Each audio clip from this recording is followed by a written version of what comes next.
24-11 on the season, 69% win percentage. If you've bet with me all year, you're making money. Welcome to week 10.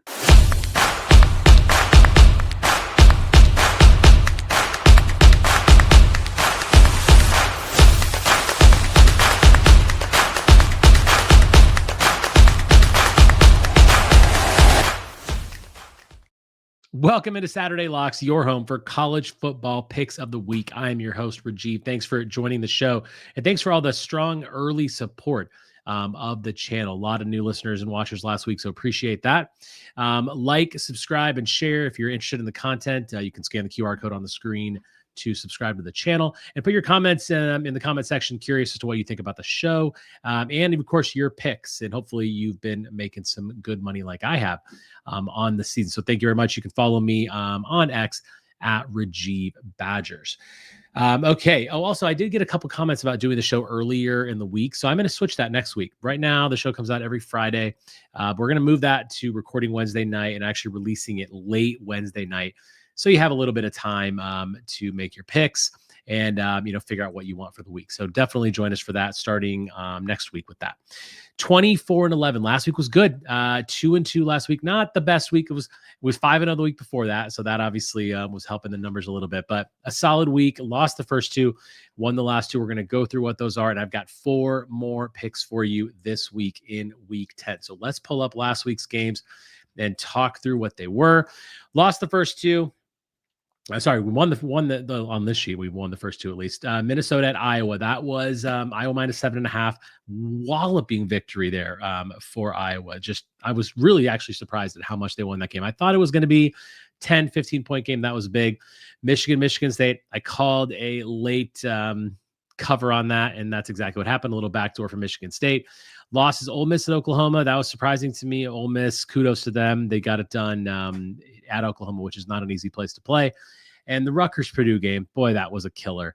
If you watch that game and you bet on that, that was a really bad beat. Ryan Brown for Purdue threw a ridiculous, batted ball, caught his own pass, and then fumbled it, putting Rutgers in field goal position to win the game at the very end. Absolutely brutal. But 2-2, so 24-11 on the season so far. Let's get into this week's picks. These are all games to be played on Saturday, November 1st. First up, Penn State getting 20.5 points at Ohio State. The beginning of this season, right? This was a 3-point line. This was one that obviously moved based on the fact that Penn State is far worse than people thought they were. Drew Aller is out for the year, which is, of course, the biggest contributing factor to Penn State's recent demise. Now, they lost game with Drew Aller, but this is a team that was picked, obviously, the top 2 in the country to start the season. I bet on Penn State a couple weeks ago against Iowa, and I thought that game was going to be closer. Everyone's just got this, to me, quite a warped sense of how bad Penn State is. I'm not saying they're good, but there's a little bit of fire with that team now, just having hired the new coach. Their last 3 games have been losses, of course, but they've also they played them tough for the most part. Northwestern was a 1-point game. Yes, that's when they lost Drew Aller. Iowa on the road. Iowa's proven to be a really good team, as evidenced by their last week's blowout of Minnesota. They're obviously upset they're not ranked. They probably should be. And Penn State almost should have won that game, but I understand Ohio State's great. 5.9 points a game is what they allow on defense. They are the number 1 defense in the country. They've got a quarterback completing 80% of his completions. They've got Jeremiah Smith, Carnell Tate. They're absolutely loaded. Yes, it's also in Columbus. It is a noon kickoff, right? So it's not going to be a super late game. It's an early kick.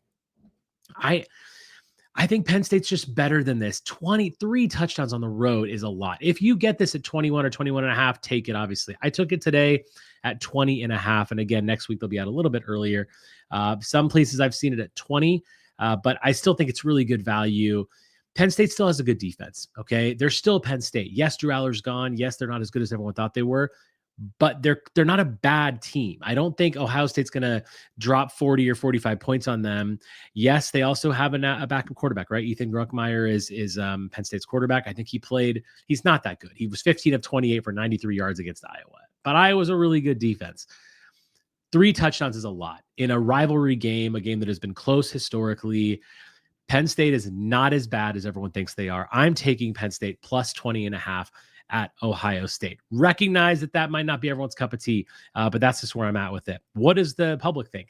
69% of bets, 98% of money on Ohio State. I kind of had a couple comments about how you can't always just go against public money, and that's true, but it is a data point that I use. And I am 24-11 this season, and public money is one of the biggest things that I look at. So it's just yes, there's definitely a lot of ones that have high public money that win, but sometimes when it's too obvious, it's better to go the other way. This is not one of those obvious games. I don't think it's an obvious pick for Ohio State because it is a big line, but I'm still taking Penn State. All right, next up, New Mexico at UNLV here in Las Vegas. I'm taking UNLV -3.5. This is going to be a track meet here. Dan Mullen versus Jason Eck. Dan Mullen trying to revive his career. Jason Eck trying to build his career. Recently came over from Idaho to now coach New Mexico.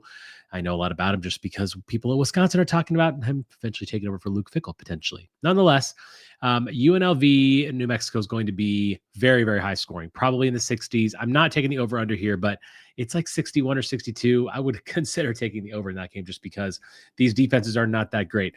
Dan Mullen's UNLV are averaging over 37 points a game. They're giving up 33 points a game. Ultimately, I think they've got the better quarterback in Anthony Calandria. They've got some better skill position players. This is going to be a battle of who can score in the red zone and who can turn the ball over less. They're both going to move the ball up and down the field. I think that I trust UNLV's offense a bit more than I trust New Mexico's offense. Maybe trust New Mexico's defense a little bit, but they are playing at home, UNLV. It is an indoor stadium. I just think it's probably going to be a very high-scoring affair, and I'm going to favor the better quarterback, the better running back, the better receiver. They've also, UNLV's defense, while giving up a lot of points and yards, they've got 10 turnovers this season. So they will force Lane, I believe. Yeah, Lane is the quarterback for New Mexico, him into bad situations. But again, New Mexico, very balanced attack with Jason Eck. That's what Jason Eck does. He's a power type of an offense guy. He runs the ball a lot. They are going to be balanced. But I like UNLV to cover the spread. I think it's a little bit light. It's on the screen listed at 3.5, but it's actually, I've recently saw it up to 4. So if you can get it at 3.5, I would obviously take it, but I would still take it at 4. I think this is a 7 to 8 point game, basically. I would even take it even at 6 or 6.5. So UNLV -4 is the current line, but anything you get there, I'm taking the hometown Rebels. More note on the New Mexico UNLV game is public money also favors New Mexico. 84% of bets, 93% of public money sitting on New Mexico. That's surprising to me, honestly. But again, Jason Eck, he is kind of trending in really good form. They look like they're having a turnaround. I am surprised that so much public money is going on them, probably because of that. It's over 3, that hooks there. Even if you get it at 4, I still like the Rebels. All right, next up, going back to the Big Ten, Michigan State at Minnesota. Minnesota is laying 3 points at home. Classic case here of recency bias. Minnesota got thumped at Iowa last week, 41-3. Absolutely embarrassed. It's actually quite shocking to me. They are horrible on the road, and they are really good at home. I actually picked Iowa last week, if you remember, -7.5. I did not think Minnesota was going to go there with a freshman quarterback, Drake Lindsay, and be successful at Kinnick Stadium, a very difficult place to play Iowa. On the contrary, they're going back home now. And for all the things you can say about PJ Fleck, he's a pretty weird guy. I will say that he finds ways to motivate his team. And I think that's a factor in this game. Often, I mean, even sometimes more than the players on the field, this is the same reason that I thought they would do bad at Iowa last week. They're going to find a really good way to play. Drake Lindsay has played really well at home. This team is going to be fired up. They theoretically go the other direction. Maybe, Iowa was able to find something out about this team. Their O-line certainly had some issues last week. Minnesota's did. Michigan State, however, likes to just get in their own way. Aiden Childs or whoever plays quarterback for them. It's not looking good for them. They are a team that has some talent. They can play well. They can be in games up to a certain point, but they're not playing their rival like they did last week against Michigan. I bet on Michigan State last week. They were up for that game. they're not really going to be up for this game. I just don't see this trending anywhere near a victory for Michigan State. I think this is a 10-point victory for Minnesota. I like Drake Lindsey here. I think they've got better skill position players. I will say the Minnesota running back, there is an injury concern there with Darius Taylor. So that is something to, from last I've read, he's day-to-day. They haven't listed him as out yet either. If he doesn't play, maybe you could look at Michigan State here, but I'm still not changing my bet. I think you could maybe potentially say, oh, maybe I'm not going to take this bet. Either way, Drake Lindsey's going to play well. Michigan State gets in their own way. Minnesota should be favored by much more than this. Had last week not happened, this is a 7.5-point line, in my opinion. I'm taking Minnesota -3. What do the public money say? It's actually a bit more equal here. Actually, 66% of bets are on Minnesota and 58% of the money. So actually, Minnesota is trending heavy here. I think, again, recency bias, but I like it. I'm surprised this line is as short as it is. Take the Gophers, lay the points. All right, last up for you, number 23 USC, a 6-point favorite at Nebraska. I got this at -6 today. I have seen some books at 5.5. I think that's obviously even better value. I'm taking USC -6 at Nebraska. It is a night game. That is something to be noted here. 6:30 local Central Time in Lincoln. It's going to be a blackout crowd. Certainly the atmosphere is going to be there. But let's just start with this. What does Nebraska do when they play ranked opponents? Yeah, they don't do very well. They're just not there yet. Dylan Raiola is a pretty good quarterback who's got a lot of hype, certainly a lot of talent, no doubt. But these big situations, I just don't really feel like he has it.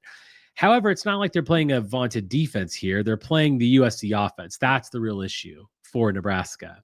Over 42 points a game, top 5 national. Jade Mayava, the UNLV transfer who now plays at USC, is playing really well. Lincoln Riley's got that team humming. I give Lincoln Riley credit. I didn't actually think Lincoln Riley was going to stick it out at USC. I thought he was going to lose his job after last season because they obviously didn't have a good year. But he's there. I think they're doing well. And the night game factor might make you lean a little bit towards Nebraska. Home dogs, yeah. I don't buy it. I just honestly feel like this is a game where USC's experience, the better quarterback play, better offensive line play, better everything on offensively is just going to get it done. Meanwhile, Nebraska allowed 9 sacks in their game against Minnesota a couple weeks ago.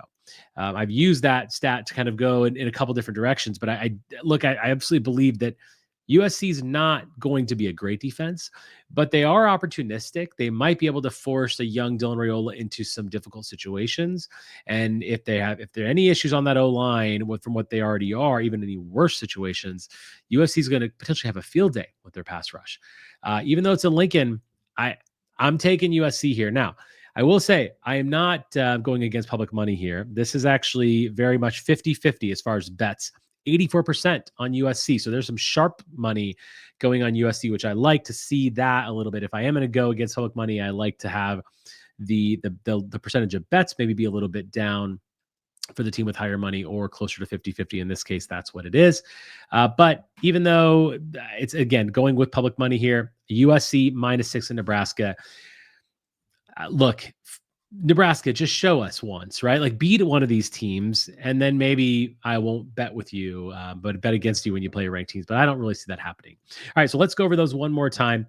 We've got Penn State +20.5 at Ohio State. A lot of people like Ohio State in this game. I just feel like there's a lot of points, even though Penn State's not that good. They were still the number 2 team in the country. They have a lot of talent, especially on that defense, and I think they're going to keep this game close. UNLV at home against New Mexico, take UNLV -3.5. It might be -4 now when you get it. Still like that. Dan Mullen's got that team going. That offense is humming. This is going to be a track meet, but turnover game, red zone offense, that's where it's going to be decided. Michigan State at Minnesota. I'm taking Minnesota -3, a much, much better team at home than they are on the road. Michigan State coming off a big rivalry matchup. They're probably not going to be as up for it as Minnesota. I think PJ Fleck gets these guys really ready to play for this return home after getting destroyed by their rival Iowa last week. And USC -6 at Nebraska. Thank you so much for joining us. It's been a lot of fun getting this show off the ground, so I really appreciate everyone's support. Bet responsibly. See you next week. And remember, next week's show will come out a day earlier. Happy betting.